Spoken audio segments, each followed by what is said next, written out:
In the second week of April, there was a big storm, big thunderstorm in San Francisco. The Contra Costa County coroner has arrived at the scene and has now recovered the remains of the victim. I knew that they were hoping to find Laci. They felt that if we had her body, then they would be able to arrest him and move forward. And I was very concerned about that if she never appeared, that maybe they wouldn't be able to arrest him. Maybe they wouldn't be able to prosecute him. Not enough evidence. What can you tell us about what Modesto police have gathered so far from the body? We're still trying to find out the identity of the body. Just not knowing is just unbearable.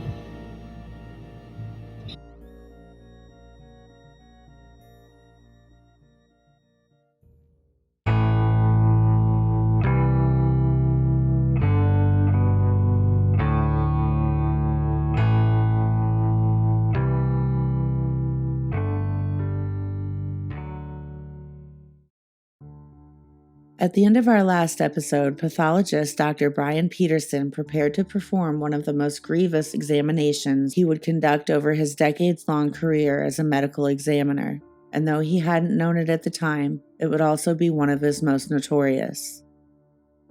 It was the 14th of April 2003 when Dr. Peterson was briefed on the patient in his autopsy suite, but aside from being recovered from a puddle of water on the shoreline the evening before, little else was known about the victim. After being transported to the coroner's office, the remains were marked as unidentified and given the temporary classification of DOE before being placed into cold storage overnight. Richmond police hoped the doctor would shed some light on their victim's fate as he entered his exam room just before 8 a.m. the next morning, although they certainly didn't wait for Peterson's report to initiate their investigation. A possible link to Laci Peterson was floated as a theory right away. In fact, authorities in Richmond contacted their peers in Modesto before the autopsy even began. While perhaps not as well versed in Laci's case as their counterparts in Modesto, authorities in Richmond were well aware of the circumstances surrounding her disappearance nearly 4 months before. Several local agencies actually participated in the search for Laci, supporting operations launched from the Richmond harbor as well as efforts to search the city's extensive shoreline. But that had been months ago. It was mid-April now, and although there wasn't an officer, agent, or sheriff in California who needed reminding that Laci Peterson was still unaccounted for, they may not have known that by then the search for her had nearly ground to a halt. But authorities on the coast took notice when the bay went quiet, and by noon on the 14th of April, detectives in both Richmond and Modesto were more than eager to hear the pathologist's report. Unfortunately, the summary Dr. Peterson provided before taking his lunch that afternoon didn't offer investigators in either city much more to go on, concluding both the cause and manner of death as undetermined and observing nothing to aid in the victim's identification.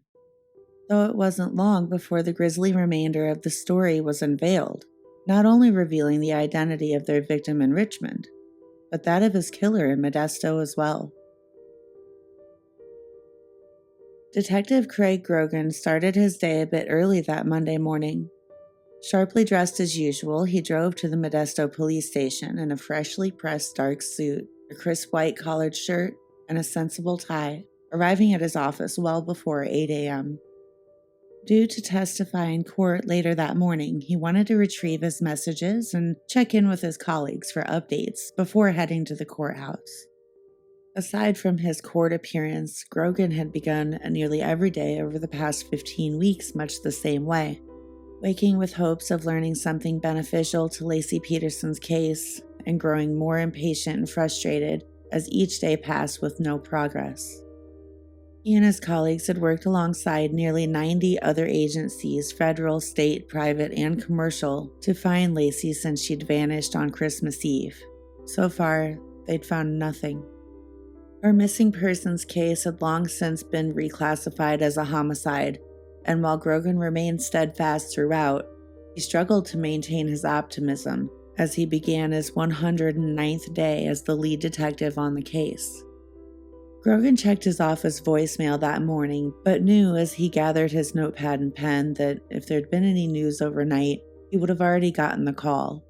But he carefully listened to the messages anyway, aware that the smallest overlooked detail could provide the spark he needed to solve Laci's case, or at least light a fire under her husband Scott, the prime suspect in her disappearance. Grogan disappointedly hung up after the last mundane message played and tossed the pad and pen back onto his desk. He knew Laci's family desperately wanted answers, and that his boss, Modesto PD Chief Roy Wasden, expected the same. But by this point, the media was keeping millions of Americans fixated on the case as well. They'd become united in their hatred for Scott Peterson, and frustrated as he continued to enjoy his freedom with the arrival of spring. Pressure mounted as they collectively grew impatient for the Modesto Police Department to make an arrest. More specifically, for Grogan and his team to make an arrest. As the lead detective on such a high-profile case and the main point of contact for Laci's mother, Sharon Rocha, Grogan never lost his drive or motivation to find Laci Peterson. But by mid-March, even Sharon picked up on the tinge of doubt that pervaded his outlook. Although Sharon felt confident Grogan would eventually see her son-in-law answer for what he'd done to Laci, she felt the detective was losing faith in finding her remains. In truth, she'd suspected his confidence had been waning for weeks, but Sharon never begrudged him for it. She understood the reality of Grogan's situation better than most. She'd participated in the ground searches spanning hundreds of acres, only to realize they'd only covered an area the size of a pinhead on the map. She'd taken in the vast expanse of the San Francisco Bay as well, never feeling so small as she considered the open ocean beyond. Yes, Sharon had been acutely aware of the nearly impossible task Grogan had been laden with. Laci was the proverbial needle in a haystack the size of Central California, perhaps even larger. Many of the tips received by police placed Laci all over the country, with some callers claiming she was no longer even in the U.S. By the time spring arrived in the valley, Grogan had not only been through weeks of futile hunting for her daughter over an incomprehensibly large search area, but demoralized by the sting of every dead end and fruitless lead Laci's case had encountered since Christmas Eve, just as Sharon had been. If Grogan's confidence did waver, Sharon knew that it was the weeks of disappointment and hard truth that should bear the brunt of the blame. The same relentless thieves that'd stolen her last real hope of seeing Laci alive months ago, and now made her consider whether she'd be forced to mourn her daughter over an empty casket. Grogan and his colleagues had been working to unravel the truth behind Laci's disappearance from the moment they learned she was in danger, working every day to find a new strand of information that might help them find her. But there'd been one common thread of suspicion woven through the tangled-up case from the start, a line of doubt detectives attached to Laci's husband Scott within hours of her disappearance. The red flags had only grown larger as the weeks went on, and once he gained knowledge of his affair with Amber Frey, Grogan knew he had ample circumstantial evidence to tie Scott to his wife's murder. But the DA wanted more before bringing the case to trial, knowing a jury would find it easier to convict with a body.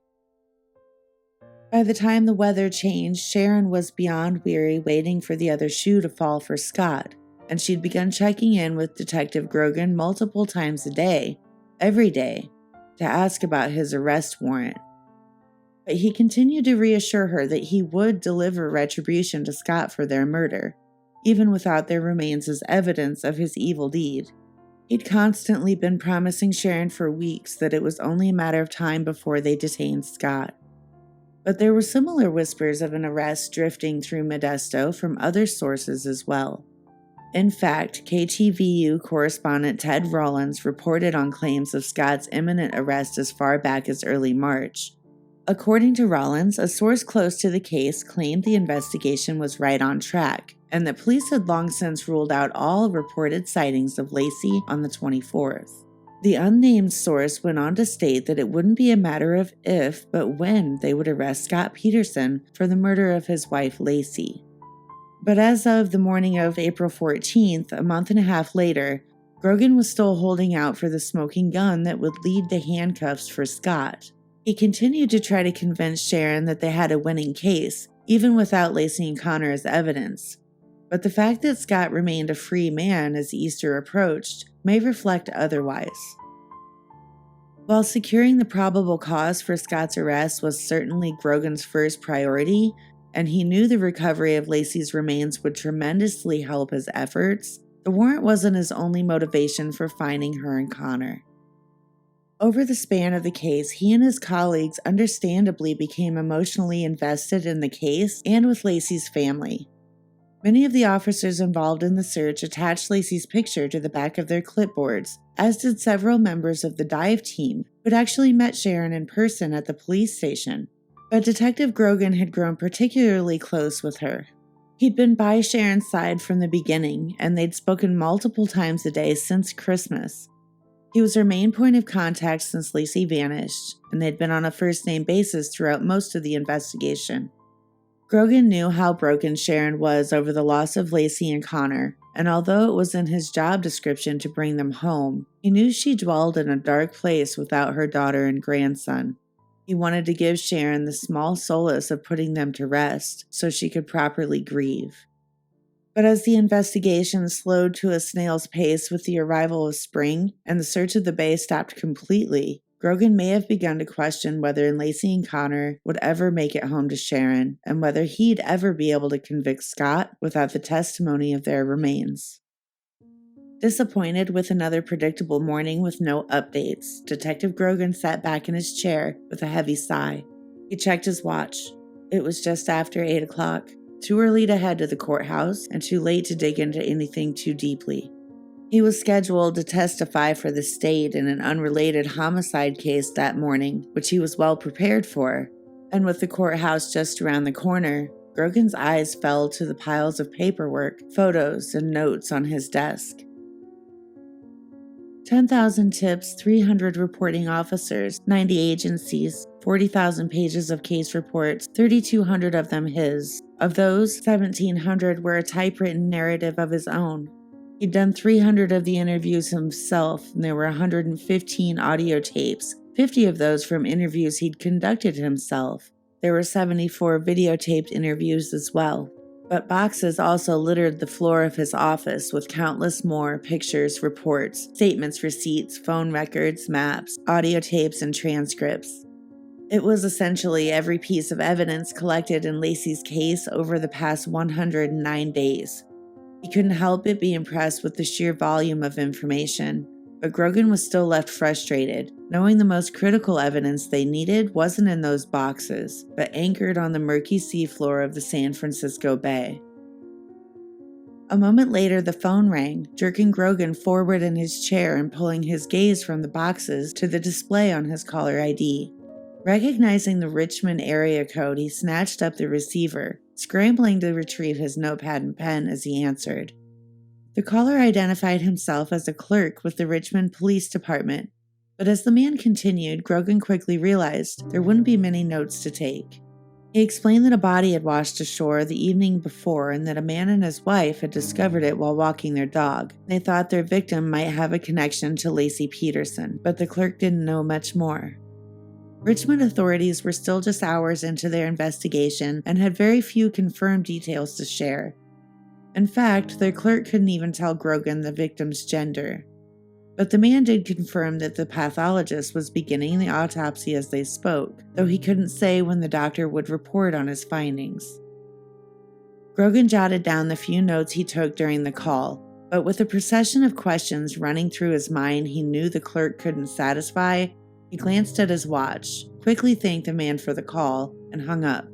Grogan immediately dialed the detectives unit in Richmond, but it went to voicemail. He left his phone number along with a request for a call back before checking his watch once more.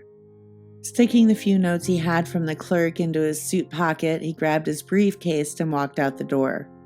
The answers he sought from Richmond would have to wait. It was time to head to the courthouse. Grogan spent the morning on the witness stand with the bittersweet news from the coast fresh in his mind. As awful and twisted as the gruesome report was, it was also the first infusion of hope Laci's case had seen in weeks, and the first stroke of good luck for Grogan in at least that long, or would be if they could make the connection to Connor Peterson. Eager to check for that call back from Richmond, Grogan resisted the urge to glance at the clock as he focused on his testimony that morning, but he wouldn't have to wait much longer. Court was unexpectedly adjourned well before noon, marking Grogan's second stroke of good luck that morning. Grateful for the early dismissal, he quickly crossed the parking lot to his car, but knew well better than to grow too optimistic. He reminded himself that all he had at the moment was a slim possibility of what might be an indirect connection to Laci, and knowing Richmond hadn't even confirmed their victim as male, he tried to moderate his expectations. But there was no chance of tempering Grogan's impatience for more details, and he couldn't help but consider the long list of reasons why there very well may have been a connection to Laci, most of which had to do with the San Francisco Bay. Grogan fished the notes from the clerk out of his pocket, stripped off his jacket, tossed it on the passenger seat of the hot car, and opened his phone, encouraged by the voicemail light flashing on the display. Grabbing his briefcase, Grogan slid behind the wheel and dug through it for a pen. With his notes unfolded on the dashboard, he dialed his voicemail. Surely one of those messages had to be from Richmond. He was right. One of those calls had been from Richmond. And there was news, just not much of it. Grogan realized his patients would have to endure a bit longer after hearing the message. The pathologist was still working, and they had no updates on the body or its condition, but the message did shed some light on precisely when and where it had been found, and confirmed reports from several first responders who described the victim as male. Another stroke of good fortune brought it to 3 in a row for Grogan, and all before lunch, but he kept a steady hold on his optimism. As a detective, he wasn't much into playing the odds anyway. Things would either line up or they wouldn't, and he certainly knew that it'd take more than a few lucky breaks to crack Laci's case. Grogan wasn't on a quest for good fortune, but forceful evidence, and his luck took a back seat as he made the short drive from the courthouse back to his office. He tried to recall the shoreline of Richmond's inner harbor, and what he needed now wasn't luck, but a decent map. Although he didn't know the exact location of the originating 911 call routed to 52 Seabreeze Drive, he was familiar with the jetty where the body had been found, over 400 yards away. He was also well aware of the major storm that hit the area 2 nights before. Grogan certainly didn't need the map to tell him where Brooks Island was, just over a mile southwest of the mudflat in Richmond. Scott claimed he'd been driving to Berkeley Marina and fishing off the eastern shore of Brooks during the time frame his wife vanished from Modesto. While Grogan didn't quite take him at his word, seriously doubting he was honest about where he went in the boat, the island remained a central landmark in the case, and searches of its surrounding waters would go on to produce some grisly and provocative evidence, some as recently as just 2 weeks before. Of course, Brooks Island is only accessible by water, but aside from the northern coast, its surrounding shorelines are exceptionally shallow, as is the coast of mainland California a mile to its east. In fact, the majority of the water in the Central Bay is just 3 to 5 feet deep. Surprisingly, a person just 1.5 meters tall could walk flat-footed from the island to the coast, but some of the areas around Brooks Island itself are so shallow that same person could cover a good portion of that mile-long walk without getting their knees wet. That is, if they were allowed to do such a thing, which they are not. The entire 3/4-acre island, along with nearly 300 acres of the bay water surrounding it, is a nature preserve, a protected space with limited access. And although there are a few marked trails and a primitive picnic area at the island's 160-foot peak, Brooks Island is only legally accessible by scheduling a tour through the Parks Department. Interestingly, a caretaker lives on the northern side of the island year-round. The house operates on solar power and a generator, while 3 natural springs feed a well for fresh drinking water. But the house is on the opposite side of the island from where Scott said he fished, obscured behind the 48-meter-high hill that dominates most of the island's footprint. While there's no unauthorized landing on the island's shore and the waters surrounding it are protected, there don't seem to be any restrictions against fishing in them. Those who do so at their own risk, as boats of all sizes risk running aground in the shallow waters surrounding brooks. In fact, the Parks Department is forced to schedule tours at high tide when the water level rises and the threat is lowest. The safety concerns are well warranted when we consider the temperature of California's coastal waters.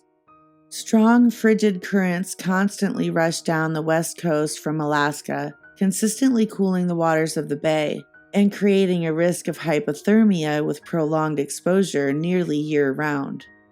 But that risk grows significantly during the winter months as the water cools to just 50 degrees Fahrenheit, cold enough for detectives to form a theory about Laci's disposal. They determined that Scott used something to stabilize his small boat before attempting to cast her over its side, preventing him from capsizing into 10 degrees Celsius water along with his deceased wife. If the cold didn't get him, authorities patrolling the water certainly would, and investigators knew he'd likely taken steps to avoid both risks. They just weren't certain what those steps were exactly, at least not yet. In mid-January, the 14-foot game fisher boat was in an evidence garage still being analyzed by police. They were nearly done with their forensics and had begun taking measurements of both the boat and the large green toolbox installed behind the cab of Scott's truck, enlisting a colleague to perform a chilling experiment with both. They'd found a pregnant co-worker by the name of Kim Fulbright who closely matched Laci's height and weight and asked her to climb into Scott's toolbox. They then asked him to lie down in each section between the seats of his boat. Their goal was to determine how well she would fit into each one and how much of her body would be visible to onlookers. Curled up into a fetal position, Kim fit rather well inside the toolbox as well as the boat, and from a passerby's point of view, she was barely visible in 2 of the 3 of its sections. Kim's distressing demonstration was a success, giving detectives several viable options as to how Scott got Laci to the water and then to the dump site, all unseen. But investigators found a new piece of evidence as they conducted their experiment as well.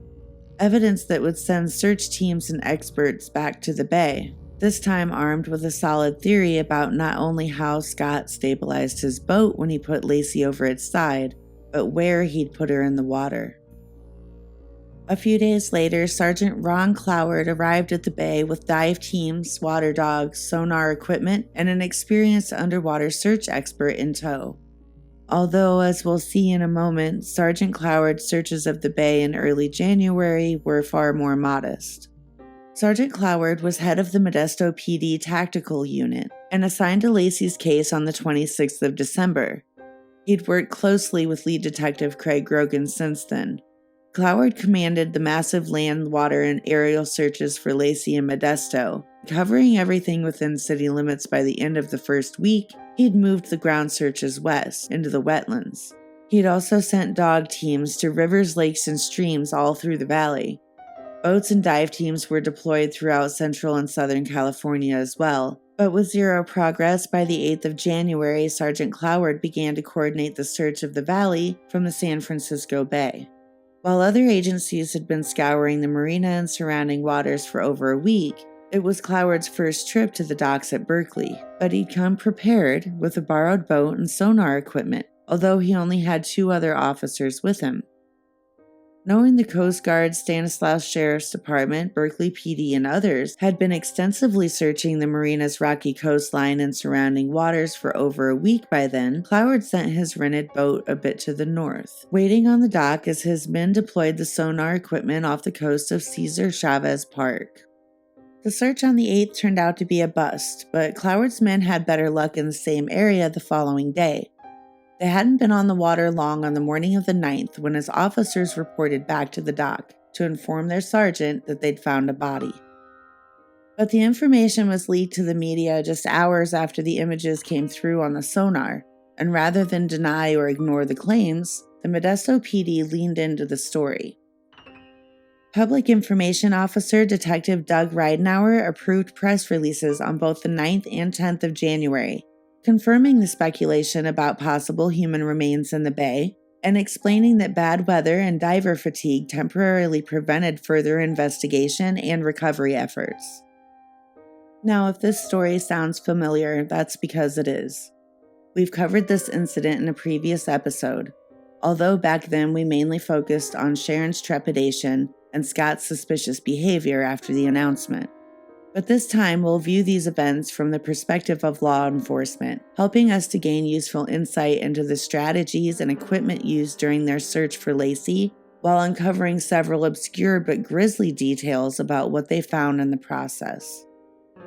On the 9th of January, media swarmed the marina after police confirmed images of a possible body on sonar, and more than 50 news crews, including big names such as Geraldo Rivera, descended on the docks over the 10th and the 11th of January. All of them had hopes of capturing a gruesome recovery of Laci Peterson's body from the bay, and many went to great lengths to get footage of the search area. Several affiliates took to the sky in news helicopters to catch a glimpse of the divers, while others rented boats to get closer to the site near Cesar Chavez Park. Eventually, the press was told to clear the area after crowding out the parking lot and disrupting search operations. With so many talking heads at the marina, word of the discovery spread like wildfire, and Scott couldn't have missed the news if he'd tried. You'll recall that 2 days later, on the 11th, just as divers re-entered the water to recover what the world now expected were Laci Peterson's remains, Scott took a strange road trip to Ground Zero at Berkeley before traveling south to a city called Gilroy. The trip itself was odd, but he'd also been caught lying to several people about his location that day, including his own mother. You'll also recall that Sharon spent the morning of the 11th checking the weather, terrified, wondering if she would watch along with the rest of the world as divers pulled her daughter from the water. She should have been picking up the cake for Laci's baby shower that day, but instead found herself leaving Scott a voicemail, letting him know that the body in the bay hadn't been a body at all, but an anchor having nothing to do with the case. It was while listening to Sharon's message that law enforcement captured Scott's notorious whistle of relief. Which brings us to another interesting point about the body or the anchor or whatever Cloward's men saw on the 9th. After the media announced they'd found a body, police didn't seem at all concerned that Scott would flee. Why? Well, perhaps because they knew he wouldn't make it far, even if he'd tried. Investigators had GPS trackers on his vehicles and wiretaps running on both his home and cell phone. In fact, the taps on the phone had just been freshly installed, and they'd began to record that very morning, just in time to catch his whistle. Between the wiretaps, the GPS, and the utility pole camera they'd installed and trained on the driveway the week before, Modesto police had Scott pretty well locked down when they confirmed their discovery of a body on the 9th of January. They had him so boxed in, if he did try to run, they'd be right on his heels, and the farther they let him go, the more guilty he would have looked when they caught him. Would a run for the border have been enough probable cause for an arrest? Maybe and maybe not, depending on what else he might do in the process. But in the short term, police didn't have much to lose as they watched Scott like a hawk over that weekend for a reaction to the news. Although detectives hadn't exactly caught him bolting from Mexico, their close observation did pay off, and Scott's lies, strange travels, and unseemly comments to his buddies on the phone were presented to his jury in detail the following year. But it's still not entirely clear why the Modesto Police Department chose to acknowledge and publicize their unconfirmed find about the body. They hadn't been willing to share much else about Laci's investigation before this incident nor after. That is, aside from sharing Scott's alibi and asking the public to verify what he told police, and then of course weeks later when they set up a press conference for Amber Frey, introducing the world to Scott's girlfriend. Aside from that, the media frenzy over the body in the bay couldn't have been more disruptive to their search operations on the dock, not to mention the unnecessary stress and trauma Sharon and her family went through as they waited 2 days for updates. The entire incident might leave one to wonder. Was the Modesto PD seizing on an opportunity with their announcement, or creating one with the images to begin with? Perhaps learning a bit more about the sonar equipment along with its limitations will provide some context for the pictures collected on the 9th, even if it doesn't explain their relationship with the press. First off, we have to consider the possibility that Cloward and his men did see a body, or something body-shaped, on the sonar that day. Surprisingly swift currents work with the tide and the wind to keep the bay waters in constant motion, just as they do in the open ocean beyond the Golden Gate Bridge. It's entirely possible that the object simply moved by the time divers returned on the 11th, though the area was thoroughly searched after with no results. Or maybe there'd never been anything but an anchor there to begin with, and police knew it when they leaked the rumor about the body to the press. After all, it might have been well worth losing a little face in the media to set a trap for Scott. Or maybe they'd been looking at an anchor the whole time and genuinely thought it was a body. But how could Cloward and his men have mistaken the two, especially in just over 6 feet of water? Well, as it turns out, there may be a few contributing factors to help answer that, as we detail the sonar and the conditions in the bay. Though the first little-known fact we should mention is that there were actually 2 anchors recovered on the 11th, not just one. Now, while that alone may not explain the dissimilarity, when coupled with other factors, it might go a long way to help. As we quickly detail the side sonar, please keep in mind that these descriptors apply to the actual equipment used in the search for Laci in 2003. They may or may not be compatible with other types of sonar or more modern implements. The majority of these details come from Sergeant Cloward's trial testimony as he led Scott's jury through a few of his more eventful searches of the bay. So firstly, the imaging portion of side sonar isn't actually located on the boat, but towed in the water below and behind it. The submerged portion of the equipment is commonly referred to as a towfish. The towfish constantly transmits sound through the water and reads the responding echoes to map an image of its surroundings. It then relays the pictures to the monitors on the deck of the boat. But as you may have guessed, the images are rather different than a traditional photo, making them especially challenging for an inexperienced viewer to discern. Aptly named for its streamlined fish or missile-like shape, a towfish is able to relay astonishing detail through water hundreds of feet deep, for those who know what to look for. But it has its vulnerabilities.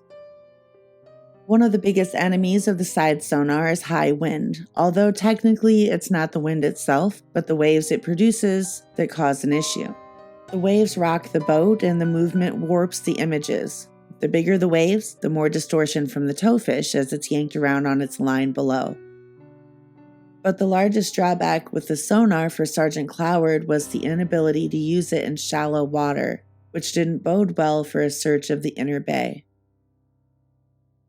The vast majority of the San Francisco Bay is surprisingly shallow. Suffice it to say, the 6 feet of water the sonar required to operate made it fairly useless throughout the bulk of the search area.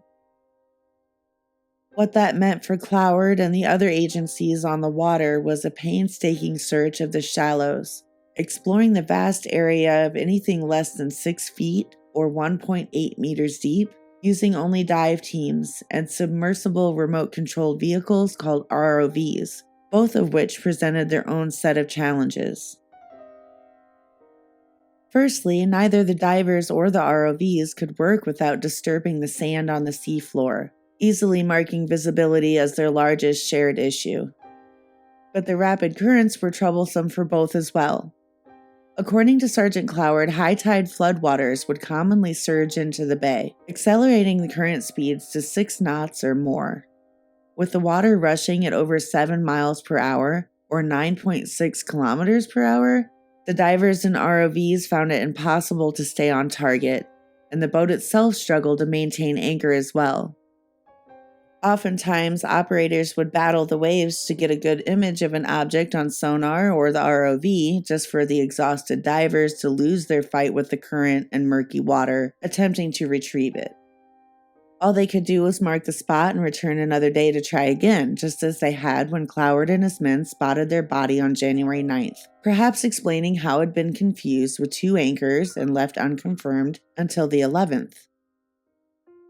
The limitations of the sonar and the volatile conditions both in and on the water made the search of the bay exceptionally difficult, frustrating, and slow. But it wasn't long after the anchor fiasco before Cloward got a far more compelling hit on the sonar. However, this time, the images were not only acquired by an expert, but developed from a solid lead out of Modesto. He arrived back at Berkeley Marina on the 18th, armed with a new theory about Laci's location and accompanied by renowned underwater search expert Gene Ralston. Ralston was a well-practiced sonar operator with a successful track record. He and his wife Sandy traveled the country working independently using their privately owned boat and sonar equipment, and they rarely charged for their services. The Ralstons had performed dozens of successful searches by 2003, including several significant recoveries for the FBI the year before. And when they agreed to work Laci's case on the 6th of January, asking only for reimbursed expenses in return, the Modesto PD was more than grateful for their help. But before Gene and Sandy Ralston drove to the coast to meet Cloward on the 18th, they spent the week prior in the Northeastern Valley, following up on recent hits from the water dogs at Lake Tulloch and the New Malone's Reservoir. The water dogs were specially trained to detect dead scent through water, and they'd alerted under bridges in both locations the week before. The hit at Lake Tulloch led the Ralstons to the remains of a deer wrapped in a plastic bag, but the area under the New Malone's Bridge was a different story. Gene and Sandy were already familiar with the reservoir at New Malone's. It was the same area where they'd recovered 4 bodies for the FBI the year before.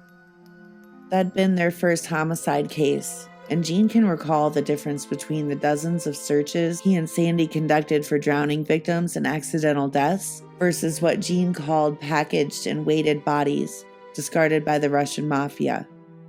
Gene explained that usually a corpse that hasn't been weighted or wrapped up will descend through water with its chest facing the surface. When the feet hit the bottom, the knees buckle, and the body will settle on its back with its arms outstretched. That's the shape the Ralstons were accustomed to looking for with their sonar. But by the time they searched under the New Malone's Bridge for Laci, they knew the wrapped body of a murder victim would look vastly different based on their experience with the FBI case the year before. The difference was the federal agents the year before already knew they'd find at least 3 men at the bottom of the New Malone's Reservoir, and that the Russian mobsters had a knack for wrapping and weighting their victims. When Gene picked up the image of a large mass wrapped in what appeared to be a trash bag 300 feet below the surface, he suspected it was the packaged body of another mafia victim left behind during their search with the FBI. Gene compared the images with those of the 4 men he and Sandy recovered the year before and was convinced. The body lay 91.5 meters below the surface, directly under the New Malone's Bridge. It appeared to be similarly wrapped, and Gene suspected it had been submerged with gym weights attached with cable ties, just as the others had. The body was also surrounded by an underwater landfill of sorts, littered with old mattresses, refrigerators, and washing machines discarded from the bridge by locals over the years. But the body was far too deep to safely recover with divers. Their only option was to bring in a specialized submarine ROV equipped with an articulating hook that could grab and tow the remains up to within 9 meters of the surface, which is 30 feet, close enough for the divers to safely collect it. It's not clear whether who or what Ralston found that day was ever recovered from the depths of the New Malone's, but his search of the San Francisco Bay a week later would produce even more chilling results, along with a considerably more graphic description of his findings. On the 18th of January, Gene launched his boat from the Berkeley Marina. Ready to assist Sergeant Cloward with his new lead, he and Sandy were directed to search the entire path from the docks at Berkeley to the far northwestern side of Brooks Island. For months, Detective Grogan and his team theorized that Laci's body may have been dumped somewhere off the island's eastern shore, where Scott said he fished on Christmas Eve, although they certainly didn't limit their search based on his word, a man they'd pegged as a liar just hours after meeting him. But when investigators sent Sergeant Cloward back to the bay with a specific search area, they thought they knew exactly where he'd secluded his pregnant wife's remains. Detectives in Modesto had long believed Scott killed Laci in their bedroom, possibly on the bed where they'd conceived their first child, strangling or smothering her just yards from their son Connor's nursery. A room Laci had beautifully furnished and carefully decorated in a nautical theme for his rapidly approaching arrival. She was just 7 weeks away from her due date when police believed he dragged Laci into the living room where he wrapped her in a tarp before loading her into the bed of his truck. They believed he concealed her with 3 large patio umbrellas before driving to his warehouse, where he transferred her into his boat and headed to the Berkeley Marina. Grogan had seen and heard too much during his search for Laci to veer far away from that theory, and he never took his eyes off Scott. Frustrated, knowing Scott had used the boat and the fishing trip to conceal the murder of his wife, obscuring Laci's body beneath the dark blanket of water, but having nothing but Scott's mention of Brooks Island to guide his search for her. But they'd found something that might change all of that during their demonstration with Kim Fulbright in mid-January. While taking the photos for their demonstration, one of the investigators noticed a spot of red paint on the boat. It wasn't a large patch, just a scuff really, found next to the fishing pole holder on the starboard side rail. But it didn't need to be large to fit their theory about Scott stabilizing his boat to dump Laci, or to help them pinpoint the precise location where they thought he left her. A few days later, Sergeant Cloward was sent back to the bay with new orders, and he'd sent the Ralstons to search the area beyond the shallow shores of Brooks Island into the deeper waters of the Richmond Turning Basin to the north and west. The sergeant told Jean to focus on 2 red buoys he and Sandy would find there, number 6 and 4. He and his colleagues back in Modesto believed the red paint on Scott's boat had come from one of them, and that the Ralstons would almost certainly locate Laci and Connor in the 30 feet of water below. While it's not known whether buoys 6 and 4 were tsunami warning buoys, weather monitors, or simply shipping lane markers, we do know that all of the even-numbered buoys on the strand were painted red, and that the odds were painted yellow.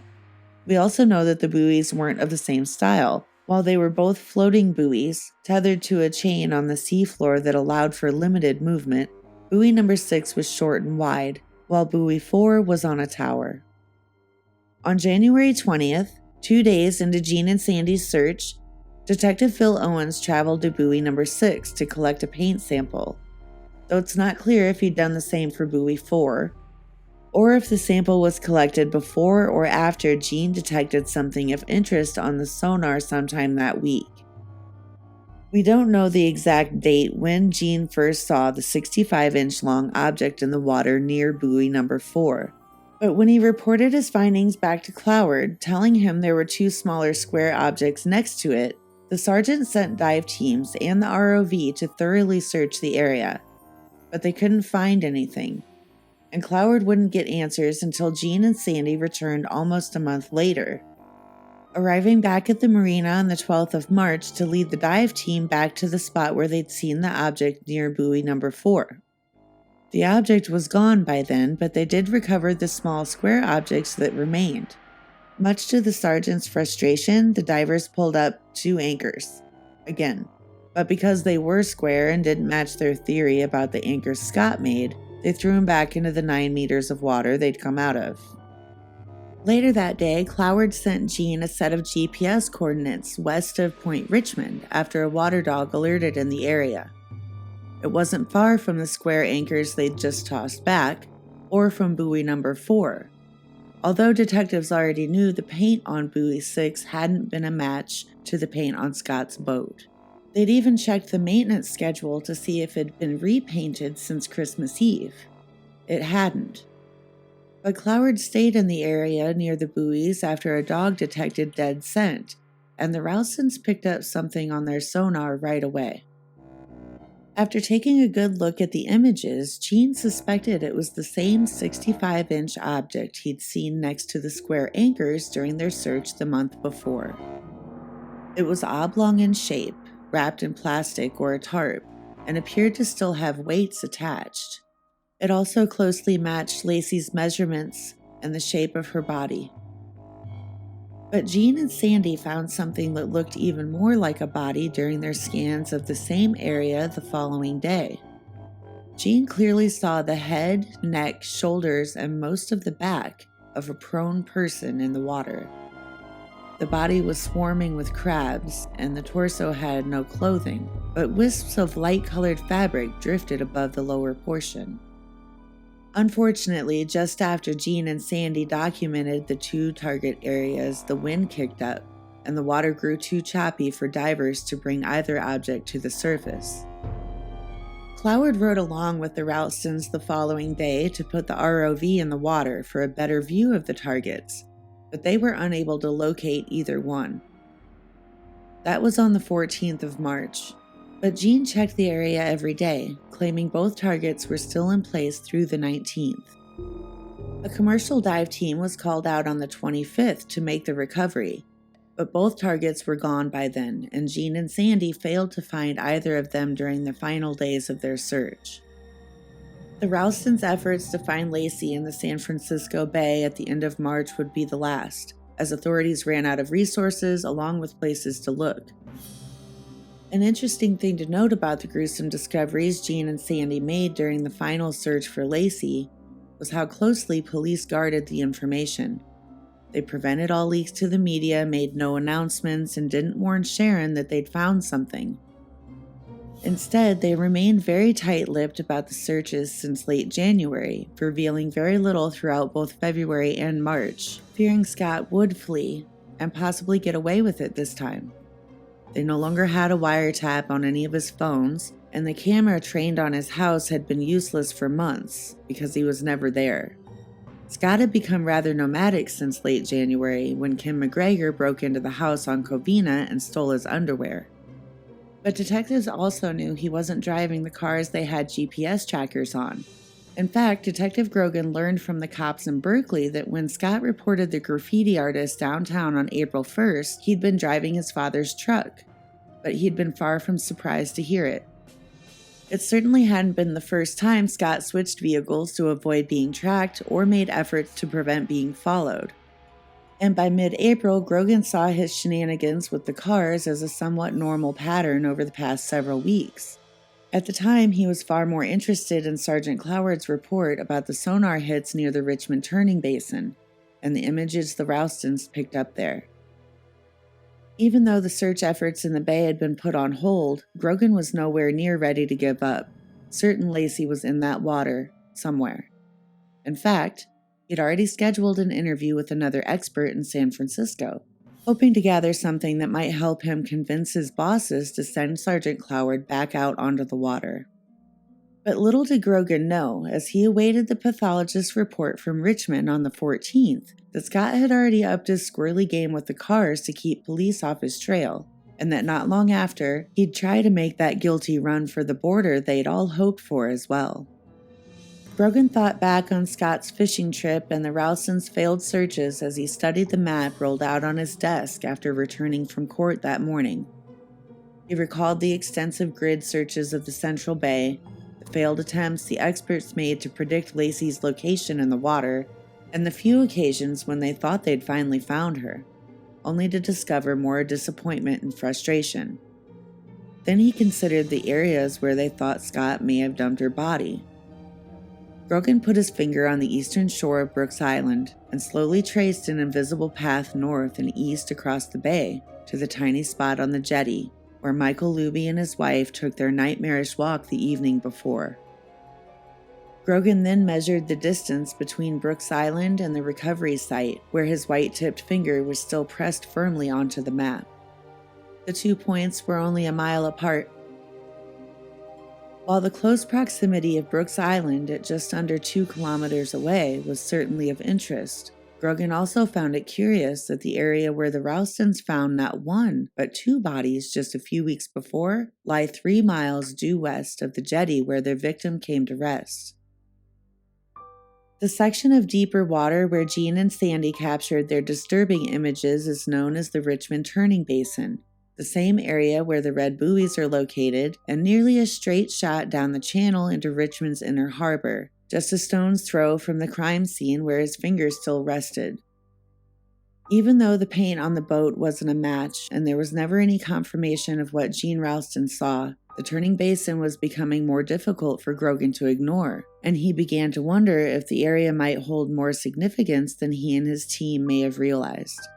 He let his eyes traverse the remainder of the bay, and for a brief moment, as he considered the months of fruitlessly searching the massive area, the concepts of luck and chance spontaneously flew into his mind. It couldn't be helped. What were the odds of a connection to Richmond? And how fortunate would he be to discover the key to this nightmare on his doorstep 2 weeks after the last dead-end effort to find it? Could it be that after all this time, they'd finally found Connor Peterson? Or more accurately, could Connor have somehow found his way to them? Grogan finally took his finger off the map, looked at his watch, and sat down. Still looking over the bay, his eyes paused on the Golden Gate Bridge, and he thought back to his interview with Dr. Boyd Stevens roughly 2 weeks before. Dr. Stevens was not only an experienced pathologist in San Francisco, but a title expert besides, and Grogan thought he'd be the ideal candidate to offer a fresh opinion on Laci's location in the bay. The detective may have even been hoping for something compelling enough to justify a continuation of the search upon his return to Modesto, but he wouldn't get it. It was the 2nd of April when Grogan traveled west to meet with Dr. Stevens, just 2 weeks after Gene Ralston saw the bodies on sonar, and a few days after his final disappointing search for Laci concluded. When he arrived in San Francisco, Grogan gave the doctor several pieces of data about Laci and the bay on the day she vanished. That she was likely wrapped in plastic or chicken wire. Laci's weight, which was around 153 pounds, or 69 kilos. That the water flow in the bay was southbound at a pace of 4 knots that morning. 1 knot is equivalent to 1.15 miles per hour. This means an object moving in the water at 4 knots would travel at just over 4.5 miles per hour, which is just under 7.5 kilometers per hour. Grogan also told Dr. Stevens that she'd been tethered to 4 anchors weighing 8 pounds or 6.5 kilos each when she went into the bay. These were the same facts he'd given several other experts who'd helped in the search over the previous months, but when Dr. Stevens asked where he suspected Laci had gone into the water, Grogan made his first mention of the Richmond turning basin. Other experts were told she'd been dumped near the eastern side of Brooks Island or possibly somewhere in between there and the Berkeley Marina. It seems Grogan may have been rethinking his theory as his attention kept being drawn to the deeper waters north and west of the island where Scott said he fished. After considering Grogan's data, Dr. Stevens expressed the following opinions. 32 pounds would not be enough to sink a body of Laci's weight, and she would have likely traveled with the current for a considerable distance. Stevens told Grogan about remains recovered as far as 5 miles away from the point where the victim was known to have gone into the water.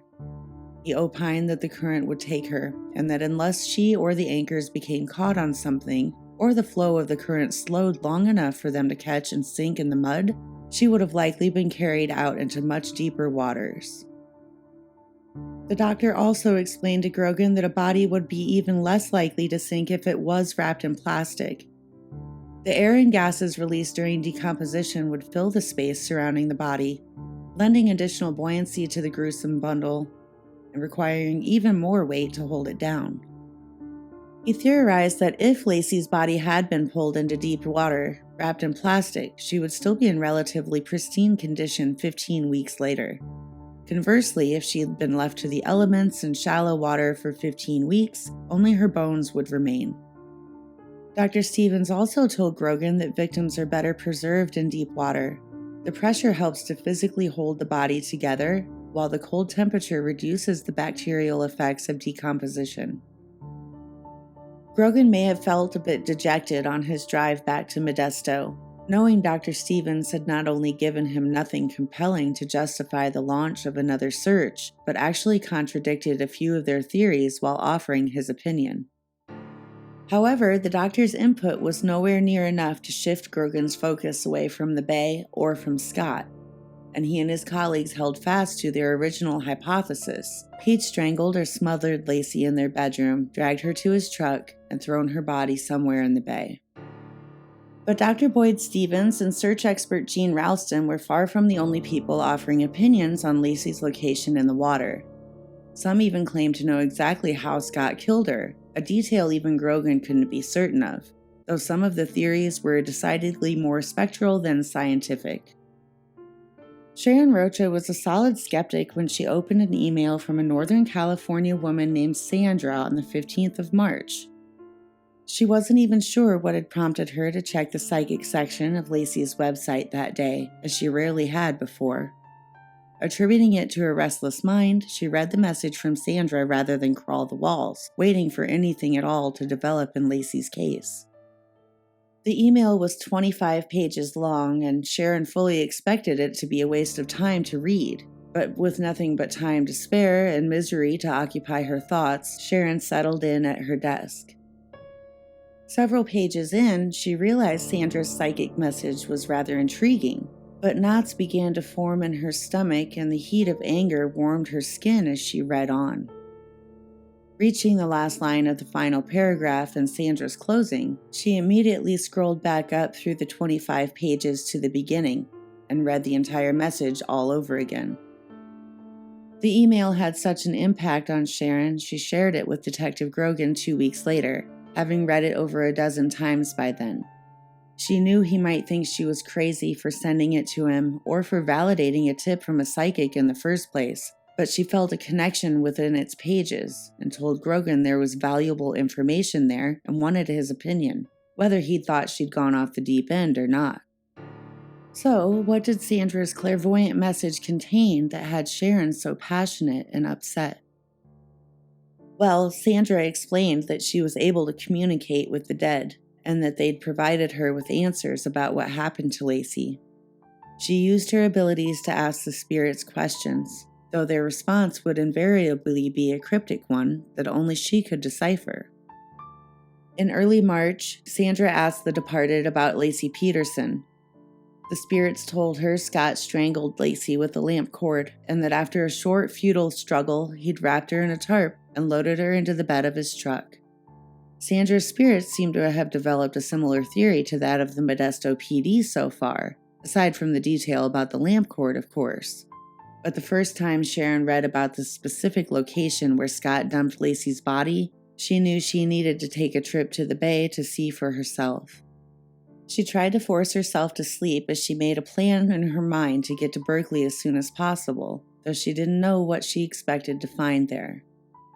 The next morning was a Sunday, the 16th of March, and Sharon rose early to ask Ron to drive her to the marina, but it hadn't been quite early enough. He'd left to go fishing a good while before. Ron had no knowledge of her plans when he left, and she wasn't upset with him, but she was frustrated over not being able to go to Berkeley, and her disappointment soon led to tears. Of course, Sharon had her own car. In fact, she'd always been remarkably independent, but she'd become so uncertain of the world and herself since losing Laci, she didn't trust herself to make the trip. She hadn't driven much at all since Christmas Eve, and when she did, it was short distances to familiar places that were close to home. She knew she couldn't manage such a long drive on the freeway, and even if she could, she didn't want to be alone while she tried to find where Scott put Laci's body in the water. Sharon had been crying just before Susie called, but her sister quickly picked up on the sorrow lingering in Sharon's voice and asked what was wrong. Sharon told Susie about the email and the area she wanted to find on the water. Soon after, she was in the back seat of Susie's sedan, speedily heading to Berkeley with her sister's husband Gil at the wheel, and filling them in on the grisly details Sandra relayed from the spirits. Sharon noticed a few reporters hanging around when they pulled into the lot at the marina, pulling up the hood on her jacket and slipping her sunglasses on before stepping out of the car. The last thing she wanted was to be spotted by the media staring out at the bay with a pair of binoculars. She and Susie and Gil made their way to the water, and the three of them spent hours braving the weather to walk the docks and the coastline at Berkeley and explore part of the shore surrounding Cesar Chavez Park. Sharon wanted to get a vantage point from each spot as she tried to count the buoys in the water. The message from the psychic claimed Laci had either been tied to or dumped underneath of the fifth buoy from the marina, and claimed it could be found somewhere off the shore leading up to Albany Bulb. which was their next stop. The Albany Bulb is a rather unique place, notwithstanding the creepy factor. It's a landfill peninsula that's been emptied and turned into a green space, though interestingly enough, trash is still welcome there. Local artists have used the remnants of the 1900s construction dumping ground, along with junk washed ashore from the bay, to create fascinating works of art and sculpture that are now littered throughout the park. No pun intended. Unfortunately, the Albany Bulb has also been home to large numbers of displaced people from the Bay Area over the years, and it's rumored to have been a hotspot for local Satanists in the past as well. Sharon visited the bulb hoping to locate the spot where the spirits claimed Laci's remains could be found. With a pair of binoculars, Sharon walked to the northernmost point on the peninsula and tried to count the buoys in the water, at least the ones she thought she could see. Sharon grew a bit disheartened as she gazed out on the water, unable to be certain about which buoy was the fifth. She could barely see to know if she had the right count, and the longer they stayed, the more Sharon began to mistrust her eyesight and the harder the wind seemed to blow. But she found it extremely difficult to leave, feeling Laci pull at her from somewhere beneath the dark, churning blanket of water as she stood on the shoreline. Sharon traveled home that day, absolutely convinced that she'd left her daughter behind, somewhere off the northern tip of the Albany Bulb Peninsula. A month later, Ron Gransky woke before dawn to head to a job site. His previous 14 years of working construction had long since turned Ron into an early riser, and although the ongoing nightmare he was living with Sharon was still worlds away from normality, Ron had no choice but to go back to work long before. That Monday morning was no exception, and Ron found himself making another trip to Los Baños to visit a job site that had been completed for weeks. Los Baños is the same city Ron traveled to on Christmas Eve, the morning Laci went missing. He and his crew had been midway through construction on a shopping center there the day she vanished, but there were some problems with the finished project, and Ron's boss sent him back to the job site in mid-April. He'd finished at the shopping center in the early afternoon, but wasn't eager to go home. It was the 14th of April, and he'd been grieving his own loss of Laci for months, but he was shattered watching Sharon, the woman he loved so much, suffer so deeply. Ron knew she wasn't coping well and could see her being pulled apart piece by piece as Laci and Connor seemed to drift farther and farther away from them. He watched her relive the torment of Laci's loss every day, with the wound still fresh as it was the night she vanished. Ron knew she had recently begun to fret about Laci's upcoming birthday on the 4th of May as well, and he wanted more than anything to have her home for Sharon by then, whatever condition she might be in. But virtually nothing seemed to be left within his realm of control, so rather than rush home to the horror and heartache that awaited him in Modesto, Ron traveled 20 minutes west of his job site in Los Baños to the San Luis Reservoir, intending to fish for a while. But by the time he parked his truck, the notion of fishing had escaped him completely. He left his pole and tackle behind and made his way down to the water, carrying only his cigarettes, lighter, and keys. Ron sat on the vivid green carpet of spring grass spread over the soft hills around him, seeking the peace of the sun's sparkle on the sapphire water and the serenity of the silent clouds drifting by overhead. For a brief moment, he was content to think of nothing but the wide-open sky over the San Joaquin Valley, but the quiet in his mind was fleeting.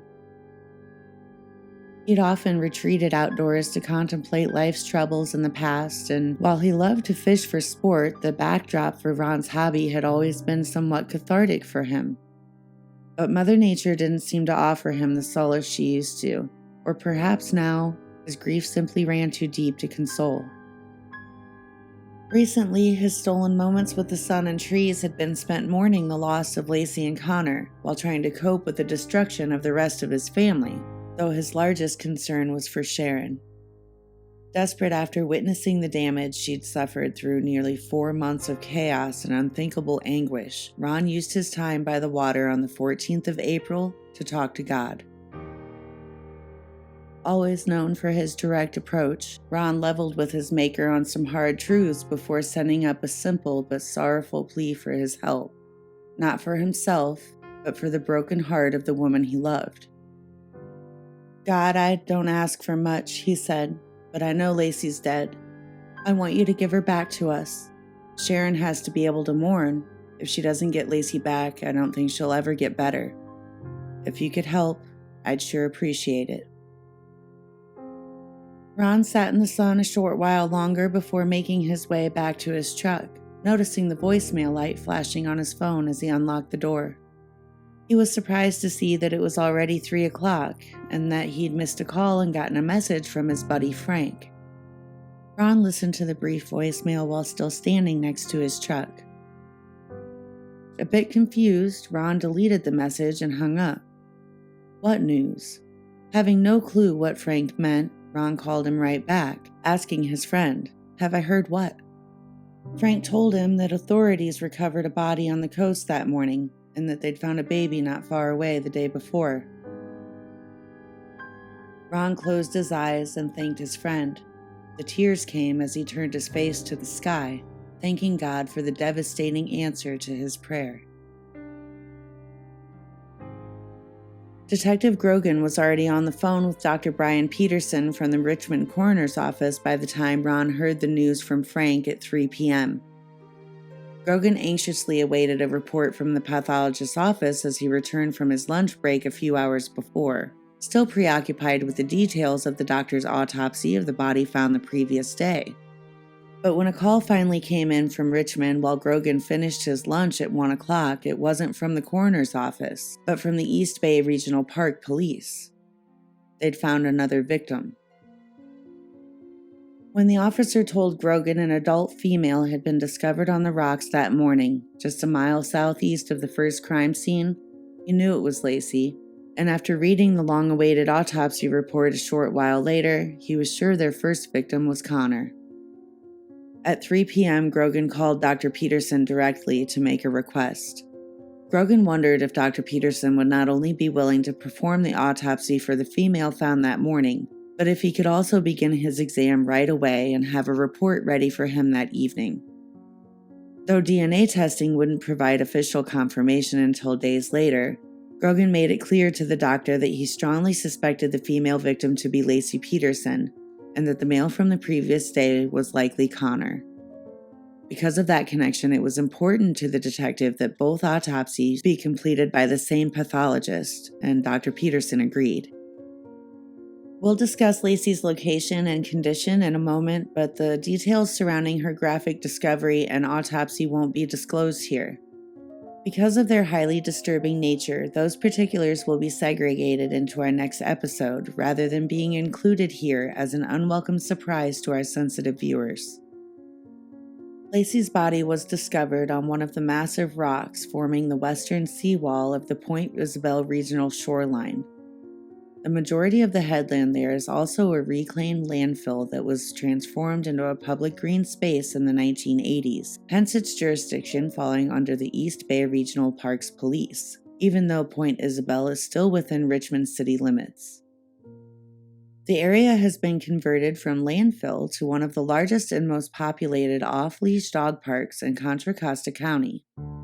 Hundreds of visitors and their canine companions enjoy free use of the facilities and scenic oceanside trails each day. Alina Gonzalez visited the park with her father and sister on the morning of April 14th to do just that. Between them, they had 5 dogs off-leash with them on the trail that day, and for the most part, their pets stayed close by while they walked and played in the park. But when 2 of the dogs ran away, Alina followed to collect them. That's when she found the body, or what remained of it. Even though she was halfway submerged in water, Alina could tell the remains were female, though mainly only because of the clothing she still wore. Laci was found with her Bali bra still intact and fastened in place, and while she was technically still wearing her khaki maternity pants as well, the fabric on both legs was shredded from the crotch down. The back portion of her panties were completely gone, while a portion of the front remained, along with the elastic banding around the waist and the legs. Nothing at all remained of her shirt, if indeed she'd been wearing one when she went in the water. Laci's body was in terrible condition, to put it mildly. In fact, as we detail her autopsy in our next episode, we'll see just how little of her was actually left for Dr. Peterson to examine. Grogan informed his colleagues of the developments in the bay and consulted with Police Chief Roy Wasden about how best to proceed with their plan to streamline Scott's arrest. But first, he needed to speak to Sharon. He'd already tried several times to call her house and her cell phone, but she didn't pick up. Maybe it was for the best. He preferred not to tell her over the phone anyway, but he couldn't get away to tell her in person, so he did the next best thing. He had Kim Peterson pay Sharon a visit, wanting her to hear the news from a friend. The two women had grown close these past months, and he trusted Kim not only to carry the message, but to offer Sharon a shoulder to cry on as she explained what they found in Richmond. But Grogan knew the media had already caught wind of the story, and the last thing he wanted was for Sharon to learn about the bodies in Richmond from the television. He asked Kim to hurry. But Sharon hadn't heard anything from anyone that day. She had hidden herself away in her bedroom with the ringers off on the phones and the drapes drawn shut. She'd been sick for days and gotten no sleep the night before, though her illness only had been partly to blame. It was the foreboding feeling in the pit of her stomach that kept her up, and she was still exhausted when she climbed out of bed that morning. The dark pit in her belly was still there too, and she just had a feeling something awful was looming in the air along with it. But whatever that pit in her stomach was trying to tell her, Sharon didn't want to hear, and her solution was to ignore it, or at least to hide from it. She shut the phones off and closed the drapes before making her way to her bedroom to crawl back under her blanket. She put the TV on A&E and tried to dismiss the heavy feeling pulling at the back of her mind. But as she lay there, it only grew stronger, and though she still didn't want to face it, she knew exactly what was coming. It was strange. She had wanted nothing but to find Laci for 15 torturous weeks. The panic need to find her never subsided, but now, with this dark feeling in the pit of her stomach telling her the search was finally over, the nightmare became horrifically real. Far too real for Sharon to handle. If they have Laci's body, it's all over. No more hoping for a miracle or fantasizing she would come home or be rescued, and no more prayers for her safe return. Sharon irrationally decided that if they had found Laci, she didn't want to know, and that as long as she stayed hidden there, they couldn't make it any more real by telling her. And so she stayed under her blanket, hoping she was wrong about her dark premonition, and tried to distract herself with the TV until she heard footsteps approaching the house, followed by a knock at the door. She wasn't wrong, and now they were here. Sharon had no idea who they were, but she could hear at least two voices outside. At least one of them was female, she thought, but she couldn't tell who it belonged to or what they were saying. She didn't care who it was. She knew why they were there and didn't care to hear the message they bore. The knocking continued, but Sharon didn't move a muscle. She certainly had no intention of answering the door and didn't dare peek through the blinds or disturb the curtains, fearing whoever it was would realize she was inside. It didn't matter who was out there. She wanted them to go away and take their horrible reality with them. And for a moment, Sharon thought she'd gotten her wish. The knocking stopped and the footsteps retreated back down the walk. When they'd faded completely, Sharon relaxed a bit and sat up on her bed. Good, they didn't get me, she thought, as she moved her blanket and stood up. But she turned around and locked eyes with Kim Peterson and Sandy Pritchett peering at her from the back door. She couldn't hide anymore. Even at a distance and through the glass, she could see that Kim and Sandy knew Sharon fully understood why they were there. When Kim mentioned that Detective Grogan tried to call her several times, Sharon admitted to turning the phones off. Sandy put her arm around her friend as they sat down together, and Kim softly told her police found a woman's body on the coastline that morning. Sharon closed her eyes and listened. They didn't know for certain it was Laci, she said. Sharon quietly wept as Kim continued.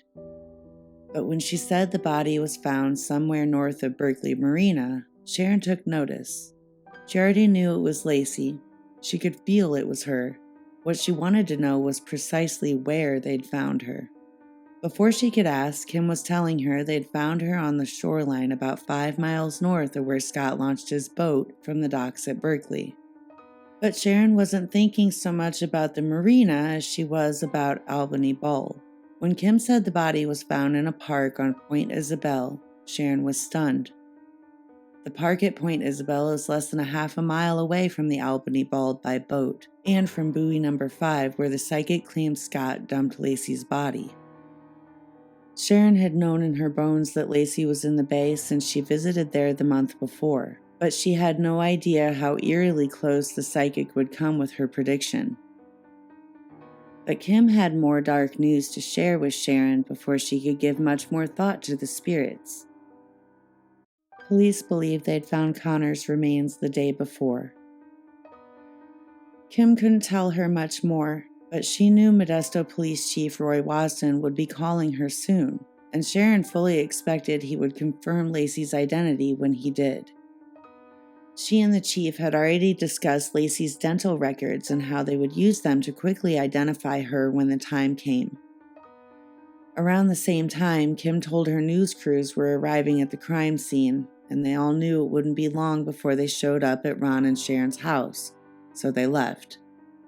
Everyone gathered at Patty Amador's house to avoid the spectacle, and Sharon sat alone in an upstairs bedroom, bracing herself for the chief's call. She knew it was too late to hope he wouldn't tell her it wasn't Laci.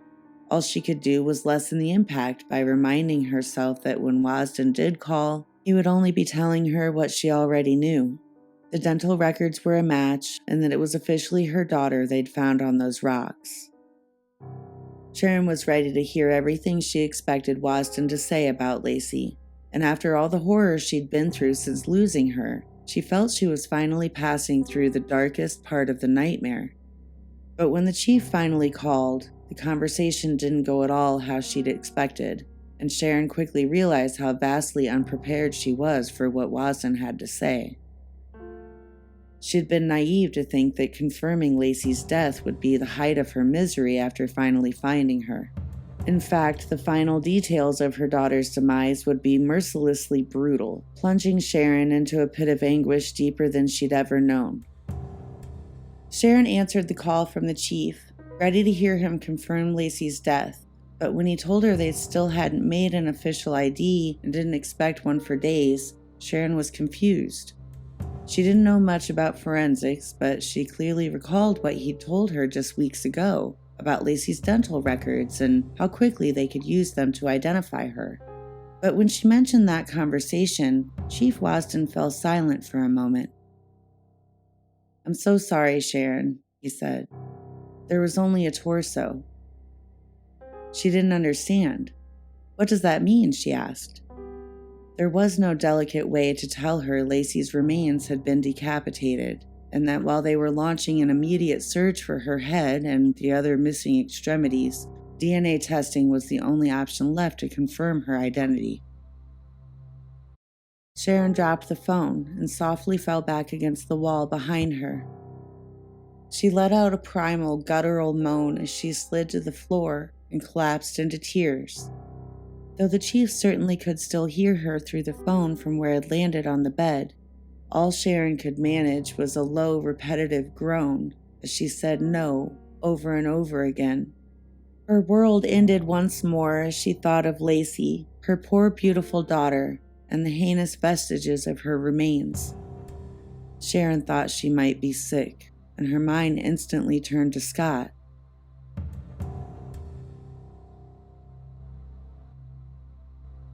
Thanks so much for watching. If you liked the episode, give it a thumbs up before you go. And if you want to hear more stories like this one, subscribe to the channel and hit the bell for notifications. Until next time, stay safe, be kind, and memento mori.